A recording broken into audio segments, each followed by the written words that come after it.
À travers une série d'émissions, Il est écrit vous a proposé de découvrir ou de redécouvrir les 10 paroles, le décalogue, qu'on appelle plus communément les 10 commandements. Des paroles intemporelles qui ont traversé les siècles et qui demeurent aujourd'hui encore des points de repère solides sur le plan moral, spirituel, pour guider notre relation avec Dieu et avec les autres. Et nous voilà arrivés à la fin de ce parcours et avec mes invités, nous allons réfléchir aujourd'hui sur le sens de la 10e dernière parole, moins connue, mais pas moins importante. Tu ne convoiteras point.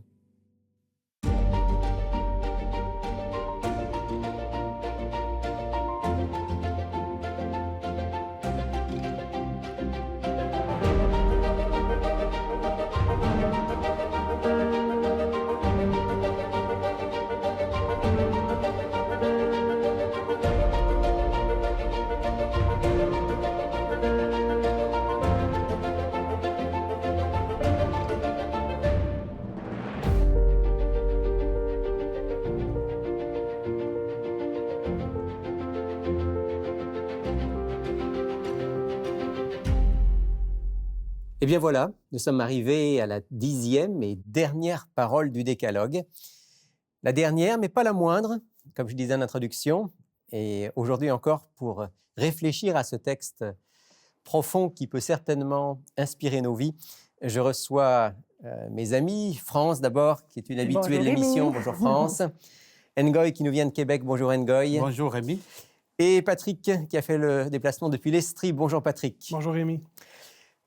10e parole donc qui nous dit, et on va commencer par la lire parce que, comme je disais en introduction, elle est peut-être un petit peu moins connue que d'autres.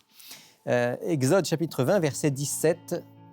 « Tu ne convoiteras pas la maison de ton prochain.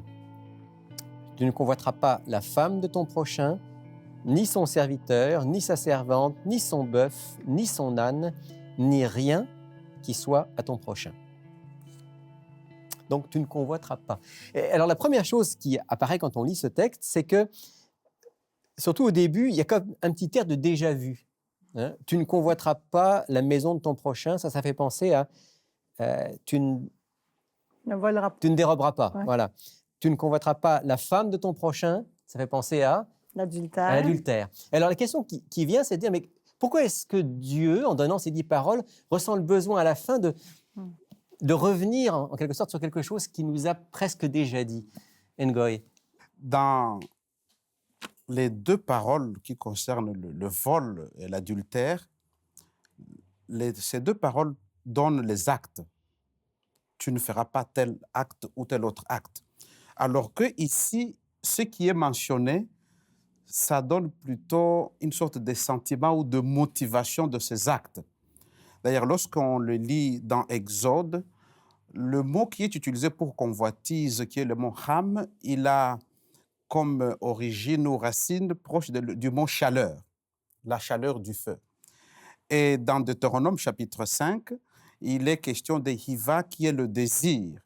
Et dans les 2 cas, on peut le traduire dans Exode comme « tu ne chaufferas pas l'envie de prendre quelque chose d'autre ». C'est-à-dire que nous avons toujours le désir ou l'envie de quelque chose, mais nous ne devons pas la surchauffer au-delà de ce qui est nécessaire.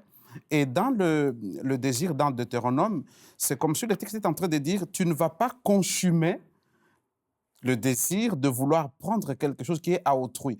Donc là, on s'attaque vraiment à la motivation qui est au plus profond de nous-mêmes lorsque nous mettons des actes tels que ceux qui sont mentionnés dans la 7e et la 8e parole. Alors, c'est très intéressant ce que tu partages. Et effectivement, moi aussi, quand je lis ça, j'ai l'impression de voir la 10e parole un peu comme une clé de compréhension que Dieu nous donne. Comme s'il nous disait, attention, vous venez là d'entendre 9 paroles et vous pourriez penser que vous êtes à peu près correct hein, parce que vous n'avez pas tué, vous n'avez pas volé. Non. Mais Dieu nous dit, attention, le bien ou le mal ne se situe pas au niveau de l'acte, mais au niveau de l'intention, de la pensée intérieure. C'est bien comme ça que vous le comprenez aussi? Tout à fait. Et je pense que la 10e parole nous envoie nécessairement, de par la façon dont elle est écrite, à une introspection sur nous-mêmes. Et le constat qui s'ensuit, j'ose croire, c'est de réaliser que face à cette parole, on est en échec. Et on est en échec parce qu'en quelque part, en nous, il y a toujours un désir d'obtenir, d'avoir davantage. Et il y a toujours aussi cette réflexion à savoir, mais pourquoi est-ce que je ne suis pas dans le contentement et pourquoi est-ce que je suis habité par un sentiment d'insatisfaction qui vient et qui part? Qu'est-ce que c'est exactement la convoitise, si on doit la définir? Ben, moi, je dirais la convoitise, c'est vraiment de vouloir quelque chose que l'on n'a pas. Et Mais ça, c'est pas mauvais, hein. Il y a des choses qu'on n'a non, pas. voilà. Mais la différence, c'est que la convoitise, c'est que ça devient une obsession. Ça devient tellement intense que tu es malheureux parce que tu ne l'as pas. Puis tu focuses là-dessus constamment jusqu'à ce que tu l'aies. C'est dans ton esprit tout le temps, tout le temps. Donc, c'est là que la convoitise est néfaste pour la personne. Et moi, je voulais ajouter aussi que dans tous les commandements, je trouve que c'est celui qui est le plus, qu'on perçoit le moins, dans le sens que si on vole, notre conscience nous accuse, si on commet l'adultère, si on ment, on sait tout ça. Mais la convoitise, parfois, on n'est même pas conscient qu'on est dans la convoitise. Et parfois, le drapeau rouge, c'est quand on devient malheureux. Et là, il faut se réveiller, il faut se dire, bon, si je n'ai pas mon chalet sur le bord de l'eau, je vais-tu être malheureuse comme ça toute ma vie? C'est ce que tu disais, Patrick. Je pense que c'est important d'être contenté de ce que nous avons parce que là, on trouve la paix dans ce que nous possédons. Alors, on va revenir sur cette idée du contentement parce que je crois qu'elle est vraiment très, très importante. Il y a quand même une chose aussi que je voudrais qu'on remarque, c'est que dans le texte, il n'est pas dit « tu ne convoiteras pas de maison » ou « tu ne convoiteras pas de femme ». Bien que, on aurait peut-être pu le formuler comme ça, mais la parole dit « tu ne convoiteras pas la maison de ton prochain ». Tu ne convoiteras pas la femme de ton prochain. Donc, c'est dans la série de paroles qui concerne aussi ma relation avec les autres. En fait, pour approfondir sur la parole de France, c'est-à-dire que la convoitise, ça ne se limite pas juste à vouloir quelque chose qu'on n'a pas. En fait, ça se limite aussi à dire qu'on veut quelque chose qui n'est pas nécessaire parce qu'exemple, je possède déjà une maison et maintenant, je veux avoir une maison qui est plus grande, plus luxueuse, comme celle de mon voisin. Le danger dans la convoitise, c'est toujours l'aspect social qui nous amène à se comparer les uns et les autres, et ça nous amène à un état d'insatisfaction parce qu'on voudrait avoir plus comme notre prochain. Et il y a quelque chose d'intéressant par rapport à ce que tu dis, Patrick. Je lisais récemment un commentaire sur cette parole, et puis l'auteur disait « Le problème avec la convoitise, c'est que quand je convoite la maison de mon prochain ou la femme de mon prochain ou quoi que ce soit de mon prochain n'est plus mon prochain. Il devient un rival. Il devient quelqu'un qui est un obstacle, en quelque sorte. Avec qui je compétitionne. Exactement, oui. Mais en fait, l'idée du prochain est très importante dans l'équilibre social, selon le texte. Parce qu'il dit, tu ne convoiteras pas, dans Exode, c'est tu ne convoiteras pas la maison et puis la femme. Dans Deutéronome, c'est tu ne convoiteras pas la femme et puis la maison. C'est ça, c'est dans l'autre sens. Et ici, l'idée qu'il y a, c'est que tu arrives à avoir ce désir qui brûle à l'intérieur, de sorte que tu vas vouloir jusqu'à aller t'approprier ce qui appartient à l'autre et lui en priver pour que toi, tu puisses en jouir. La racine du vol, c'est la convoitise. La racine de l'adultère, c'est la convoitise. Ça se passe à l'intérieur. Donc, tu prives à l'autre ce dont il a droit, ce qui lui appartient, pour que vous puissiez devenir, vous, mieux que lui. Et c'est ce texte-là qui le montre très clairement en luttant non pas avec des paroles qui sont extérieures, mais plutôt en attaquant la racine du problème. C'est-à-dire que lorsque nous ne sommes pas dans cette capacité relationnelle d'être satisfaits de ce que nous avons, il y a la tentation d'apprécier ce qui est à l'extérieur, certes qui est beau, hein, parce que le texte biblique montre aussi que ce qu'on désire ou ce qu'on convoite, ce ne sont pas des choses laides, ce sont des choses qui sont belles, qui peuvent nous attirer. Et une fois qu'elles nous ont attirés, elles créent en nous, par les yeux, par toutes sortes par nos sens, une envie qui ne nous permet plus d'être en équilibre jusqu'au moment où nous allons déposséder l'autre pour nous contenter, nous. Ce qui est extraordinairement difficile par rapport à cette parole, et tout à l'heure, Patrick, tu l'as dit, on ne peut pas par nous-mêmes, c'est non seulement que nous avons en nous certains germes cette convoitise qui remonte à l'origine, mais aussi qu'on vit dans un monde qui est presque basé là-dessus. Oui, on est dans une société, comme on disait, capitaliste. On est dans une société de consommation. Et on le voit avec la COVID, on ne peut plus rien consommer. Les gens sont dépressifs, ils ne savent plus quoi faire. Mais on est vraiment assaillis constamment par l'idée d'obtenir ceci, d'acheter cela, d'avoir... Donc, ça nourrit avoir des biens, des richesses, bien sûr, mais aussi parfois des postes élevés. On nourrit dans la société cette idée qu'il faut toujours avoir.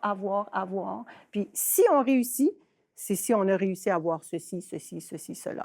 C'est comme une mentalité qu'on a inculquée à la société. Et qui est peut-être particulièrement vrai dans les pays développés, en Amérique du Nord surtout, et ailleurs. Surtout. Donc, la convoitise, c'est vraiment le commandement qui est le plus sollicité dans une société comme ça. Ngoy, tu veux réagir mais moi, je dirais que c'est beaucoup plus subtil, j'allais presque dire. Nous sommes victimes de ce système-là ou du mode de vie.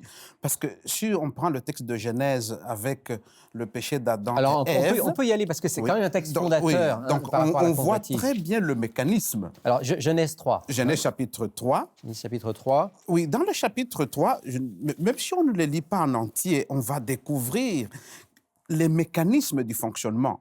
C'est-à-dire, d'abord, on dit que la femme vit que l'arbre et le fruit de l'arbre étaient beaux à voir. Alors, on peut lire ce chapitre 3, verset 6.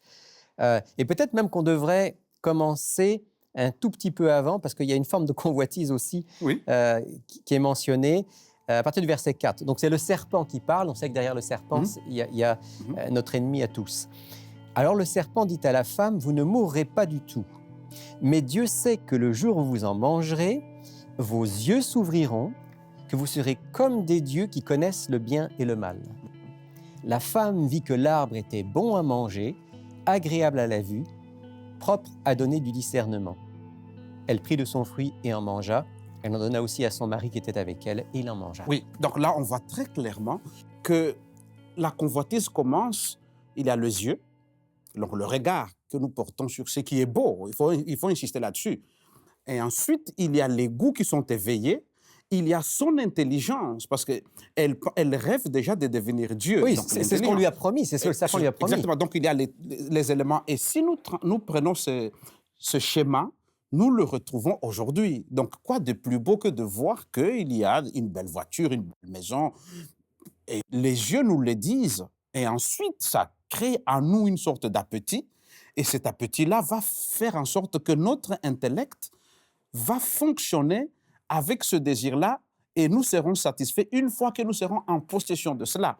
Donc, cette 10e parole est en train de nous dire, ne tombez pas dans le fait de vous échauffer au-delà, ne vous consumez pas comme par le feu, de sorte que les yeux, le goût et votre intellect puissent soit déraisonnables, de sorte que vous fassiez des actes qui ne sont pas convenables pour vous. Tu as dit il y a un instant, dans la convoitise, on pense qu'on ne sera satisfait qu'au moment où on obtient ce qu'on désire. Oui. La réalité, c'est qu'on n'est pas satisfait une fois qu'on l'a. Ben non. Oui. Parce que le principe même de la convoitise, c'est qu'elle se nourrit sans cesse de nouveaux objets. Ben, en fait, on pourrait dire que oui, il y a une forme de satisfaction, mais elle est éphémère, elle est temporaire, elle est passagère et elle conduit à un appétit qui est toujours grandissant, où il y a un gouffre sans fin. Et en fait, la 10e parole, en ce qui me concerne, c'est probablement celle qui est la plus confrontante parce que, comme je disais un peu plus tôt, elle nous met devant les exigences de Dieu, son désir pour nous, mais en même temps, par l'entremise d'une introspection et d'une réflexion, on se dit, ben moi, je suis pris là-dedans, j'y arriverai jamais. Et c'est à ce moment-là qu'on a l'opportunité de mieux comprendre comment Dieu veut nous aider à arriver à un niveau de contentement et de satisfaction par rapport aux choses que nous possédons, les choses qu'on a besoin qui sont légitimes et que Dieu veut nous aider à obtenir et à trouver cet équilibre dans la vie entre les choses que je veux qui sont importantes, nécessaires à mon bien-être, les choses qui sont peut-être un luxe auquel je peux m'abstenir ou même me priver, qui vont peut-être pas me faire du bien. Mais tout ça, pour moi, Rémi, ça vient d'une relation avec Christ dans laquelle Dieu nous donne du discernement, de la sagesse. C'est capable d'analyser ce qu'on vit et ce qu'on Exactement, ressent. de prendre du recul et de dire, OK, est-ce que j'ai vraiment besoin de cette chose-là? Est-ce que cette chose-là va vraiment me rendre heureux? Est-ce que c'est ça, c'est légitime ça. ou est-ce que c'est pas légitime? Exactement. Alors, la réflexion n'est pas mauvaise en soi. Je pense que la réflexion, elle est importante, mais pour le chrétien et dans la dynamique chrétienne, c'est important de se nourrir à la fois de ce que Jésus enseigne dans la Bible, mais aussi de ce contact conscient que nous avons avec Dieu qui nous donne de la sagesse et du discernement par rapport à nos choix, par rapport à nos désirs, ce qu'on veut et ce qu'on n'a pas de besoin. Et alors, en lien avec le contentement, il y a ce texte dont on parlait en préparant l'émission, où l'apôtre Paul parle de son expérience. Et peut-être on pourrait le lire ensemble. J'aimerais qu'on puisse, les uns les autres, réagir un tout petit peu à ces paroles de l'apôtre Paul. Philippiens, chapitre 4. Il écrit donc, l'apôtre Paul, aux chrétiens de Philippe, et il leur dit au verset 12, « Je sais vivre dans l'humiliation et je sais vivre dans l'abondance. En tout et partout, j'ai appris à être rassasié et à avoir faim, à être dans l'abondance et dans la disette. Je puis tout par celui qui me fortifie. » La dernière phrase en dit beaucoup. C'est intéressant parce que cette phrase, d'ailleurs, on ne sait pas toujours quel est le contexte. Hein. Les chrétiens connaissent bien cette dernière phrase, « Je peux tout par celui qui me fortifie ». On ne sait pas toujours que ça vient après cette parole-là. cette parole où il dit « Je sais vivre dans l'humiliation, dans l'abondance, à être rassasié, à avoir faim ». Comment vous réagissez à cette parole de l'apôtre Paul? En fait, moi, j'ai réagi à cela par des exemples concrets. Je suis toujours impressionné lorsque je vais dans mon pays d'origine, le Congo, et que je vois les gens qui sont contents pour un fruit, une mangue, et ils passent leur journée heureux. Et le contraste que je vois avec mes enfants lorsqu'ils étaient encore petits, qui, ouvrant leur frigidaire ou la boîte ou l'endroit où nous gardons les céréales, ils doivent chercher la marque de céréales pour qu'ils soient heureux. Donc, c'est le fait de se contenter d'une journée ensoleillée, c'est déjà en soi quelque chose. Donc, c'est avoir la capacité d'apprécier l'environnement dans lequel nous sommes. Et parfois, nous passons à côté parce que nous n'apprécions pas le fait que nous pouvons nous réveiller et avoir le souffle de vie et avoir le soleil, parcourir de chemins où on peut voir de la neige qui donne cette blancheur. C'est cet aspect-là d'admiration ou de contemplation des choses qui nous manquent. Il y a une forme de liberté dans ce que tu es en train de nous dire. Une forme de liberté où je n'ai pas besoin toujours. C'est ça. Hein, Il faut relativer aussi le contentement d'une personne à une autre, éviter les jeux de comparaison. On n'a pas tous l'opportunité d'être élevés dans le même contexte socio-économique. On a tous de l'apprentissage à faire par rapport à l'enseignement biblique, à la relation qu'on a avec le Christ. Et Dieu est patient avec nous lorsqu'il veut nous aider à parvenir à ce qu'on pourrait appeler le contentement chrétien ou la satisfaction qui vient d'une relation avec Jésus. Et je pense que c'est important de nuancer.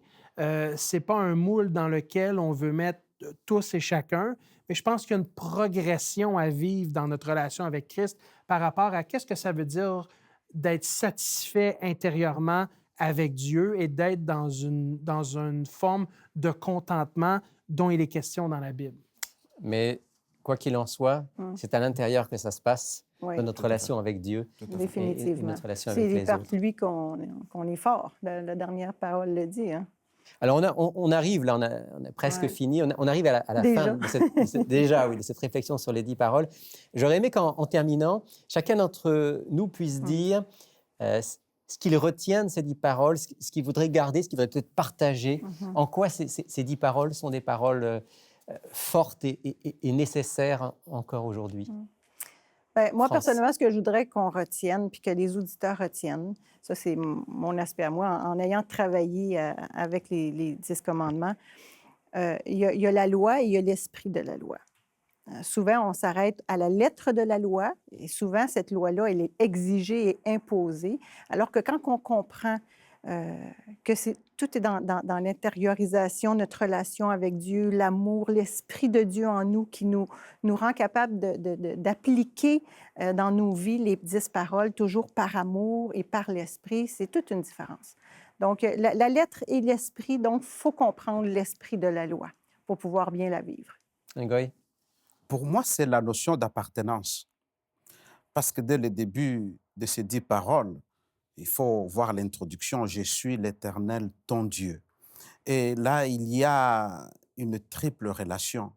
La relation avec Dieu, qui s'appelle « ton Dieu », la relation avec moi-même, l'intériorisation de cette parole, telle que nous venons de le voir avec la convoitise, et aussi l'entretien de la relation avec le prochain, ton prochain. Et le mot « ton prochain » revient souvent dans le texte. Donc, cette appartenance qui est gérée dans une bonne relation, c'est ce que je retiens dans les 10 paroles. Patrick? Jérémy, je suis en train de poursuivre mon doctorat à l'université et puis je me rends compte que l'encadrement, c'est un moyen exceptionnel pour le développement et la progression. Alors, le fait d'être encadré dans mes études, le fait d'avoir du mentorat, c'est quelque chose qui m'aide à me développer au niveau académique. Les 10 commandements, les 10 paroles sont donnés par Dieu un peu et entre autres dans ce contexte-là. Un désir de nous voir progresser, de nous voir nous développer en tant que chrétiens pour mieux être et mieux vivre.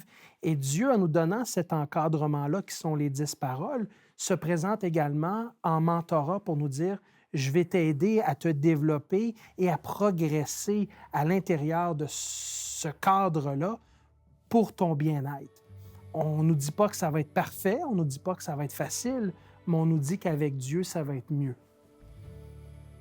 Avec Dieu, ça va être mieux, comme tu le dis, et ça m'amène, moi, à ma conclusion, qui sera simplement un texte des Écritures, tiré du prophète Jérémie, au chapitre 31, où Dieu dit « Voici l'alliance que je conclurai avec la maison d'Israël après ces jours-là, dit l'Éternel. Je mettrai ma loi au-dedans d'eux, je l'écrirai sur leur cœur, je serai leur Dieu, et ils seront mon peuple. » Prions ensemble. Mon Père du ciel, merci. Merci de nous avoir donné ces paroles qui nous éclairent, ces paroles qui nous font réfléchir, qui nous remettent en question, qui nous libèrent, qui nous poussent aussi vers toi parce qu'on est bien conscient qu'il faut que ce soit toi qui écrives ta loi dans notre cœur. Merci pour Jésus qui nous a montré comment la vivre et merci pour l'assurance que tu vas nous aider, un jour à la fois, à mettre en pratique ces paroles libératrice, ces paroles d'amour et de justice. Sois avec nous qui sommes ici sur ce plateau et qui voulons vivre selon ta volonté, sois avec chacun de nos auditeurs et que notre plus grande joie soit de faire le bien, de faire ta volonté. Au nom de Jésus. Amen.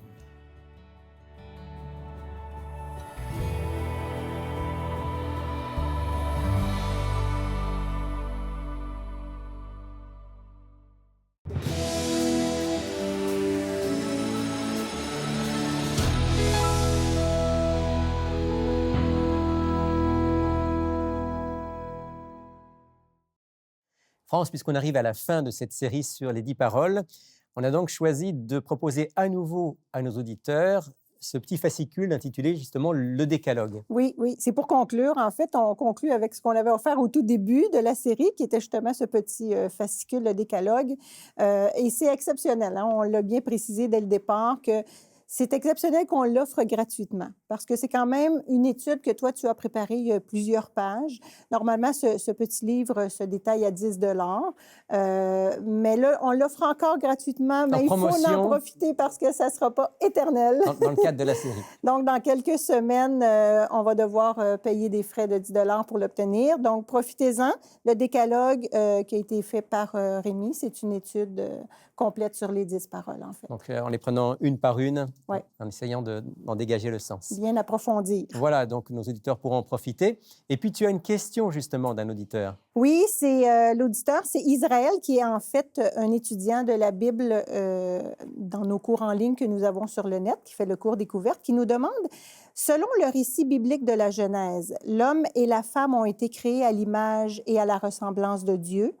Quelle est donc l'image de Dieu et en quoi consiste-t-elle? En quoi consiste le fait que nous soyons à l'image de Dieu. l'image. C'est sûr que c'est quelque Ouais. chose qui nous dépasse un petit peu parce que Dieu est Dieu, mais pourtant on doit lui ressembler d'une manière ou d'une autre. Oui, certainement. Qu'est-ce que tu aurais répondu à ça, toi, France? Bien, moi, c'est sûr que j'aurais répondu que quand on compare avec toute la création, seul l'être humain est capable d'aimer, de parler, de communiquer, de décider, de réfléchir, d'analyser. Donc, on a l'aspect de l'intelligence, de la communication, de l'amour qui n'existe pas pour le reste de la création. Certains pourraient te contester quand même ça, le fait que Mhm. les animaux ne puissent pas aimer, parce qu'on dit, bon, il y a une certaine manière, Ouais. ils peuvent aussi échanger Une relation quand même une avec forme de les- relation, d'affection. Ouais. Mais effectivement, Dieu a créé l'homme avec cette capacité de choisir, de Ouais. choisir librement, d'organiser, de planifier. Et puis je crois que probablement la meilleure réponse reste celle qu'on trouve dans la première lettre de Jean, chapitre 4, où Jean parle aux chrétiens et il dit ceci, versets 7 et 8. « Bien-aimés, aimons-nous les uns les autres, car l'amour est de Dieu, et quiconque aime est né de Dieu et connaît Dieu. Celui qui n'aime pas n'a pas connu Dieu, car Dieu est amour. » Donc il y a cette idée que Dieu, fondamentalement, il est amour, et puis l'être humain est capable d'aimer, mais pas simplement d'aimer son voisin ou son conjoint, ses enfants, mais d'aimer Dieu. Oui, absolument. D'être en relation avec Dieu. Avec son Créateur. Et ça, c'est vraiment unique. Mhm. Je pense que le fait que nous ayons été créés à son image, c'est essentiellement le fait que nous ayons cette dimension spirituelle.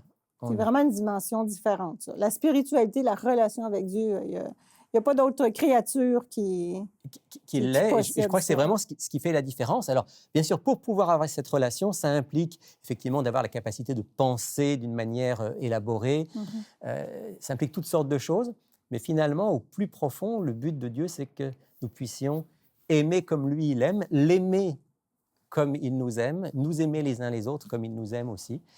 Et c'est en lien direct avec... Oui, c'est ça ce que j'étais pour dire. Ça conclut bien avec la série des 10 paroles. Qui sont des paroles d'amour et de Mhm. justice. Voilà ce qu'on peut dire en 2 mots à notre auditeur. Puis tu nous rappelles l'offre de la semaine. Oui, c'est le décalogue gratuit pour quelques jours encore. Alors profitez-en, demandez votre exemplaire gratuit de ce livret intitulé « Le décalogue ». Voici comment le faire. Pour effectuer votre commande, écrivez-nous à Il est écrit, casier postal 99, succursale Rosemont, Montréal, Québec, H1X3B6. Vous pouvez également passer votre commande sur le web à ilétécrit.tv ou par téléphone au 514-729-3515 dans la région de Montréal et sans frais au 1-866-729-3515 pour l'extérieur de Montréal. Merci de nous avoir suivis encore aujourd'hui. Je vous rappelle que toute notre série sur les 10 paroles est disponible sur notre site internet ilétécrit.tv.